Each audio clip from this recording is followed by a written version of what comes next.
بسم اللہ الرحمن الرحیم۔ معزز سامعین کرام، السلام علیکم۔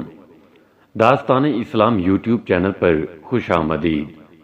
اللہ پاک سے دعا ہے کہ آپ سب کو اپنی حفظ و امان میں رکھے اور درازی عمر بالخیر عطا فرمائے، آمین۔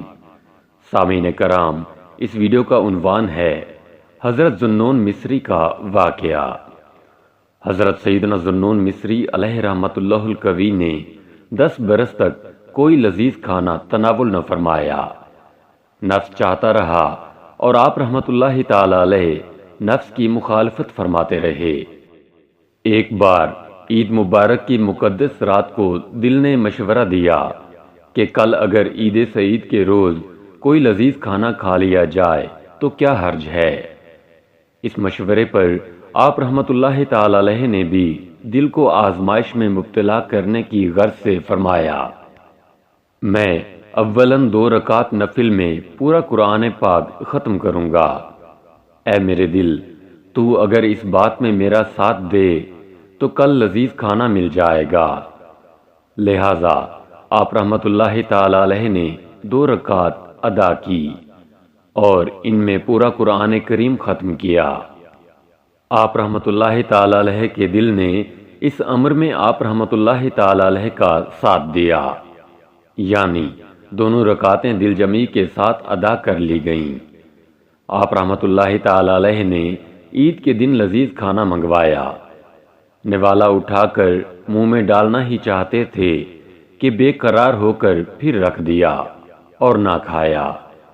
لوگوں نے اس کی وجہ پوچھی تو فرمایا، جس وقت میں نوالا منہ کے قریب لایا تو میرے نفس نے کہا، دیکھا میں آخر اپنی 10 سال پرانی خواہش پوری کرنے میں کامیاب ہو گیا نا۔ میں نے اسی وقت کہا کہ اگر یہ بات ہے تو میں تجھے کامیاب نہ ہونے دوں گا اور ہرگز لذیذ کھانا نہ کھاؤں گا۔ چنانچہ آپ رحمۃ اللہ تعالی علیہ نے لذیذ کھانا کھانے کا ارادہ ترک کر دیا۔ اتنے میں ایک شخص لذیذ کھانے کا طباق اٹھائے حاضر ہوا اور عرض کی، یہ کھانا میں نے رات اپنے لیے تیار کیا تھا۔ رات جب سویا تو قسمت انگڑائی لے کر جاگ اٹھی۔ خواب میں تاجدار رسالت صلی اللہ تعالی علیہ وآلہ وسلم کی زیارت کی سعادت حاصل ہوئی۔ میرے پیارے آقا صلی اللہ تعالی علیہ وآلہ وسلم نے مجھ سے ارشاد فرمایا، اگر تو کل قیامت کے روز بھی مجھے دیکھنا چاہتا ہے تو یہ کھانا ذوالنون رحمۃ اللہ تعالی علیہ کے پاس لے جا اور ان سے جا کر کہے کہ حضرت محمد بن عبداللہ بن عبد المطلب صلی اللہ تعالی علیہ وآلہ وسلم فرماتے ہیں کہ دم بھر کے لیے نفس کے ساتھ صلح کر لو اور چند نوالے اس لذیذ کھانے سے کھا لو۔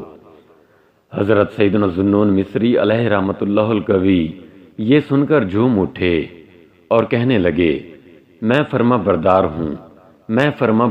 ہوں اور لذیذ کھانا کھانے لگے۔ اللہ رب العزت عز و جل کی ان پر رحمت ہو اور ان کے صدقے ہماری بے حساب مغفرت ہو، آمین، بجاہ نبی الامین صلی اللہ تعالی علیہ وآلہ وسلم۔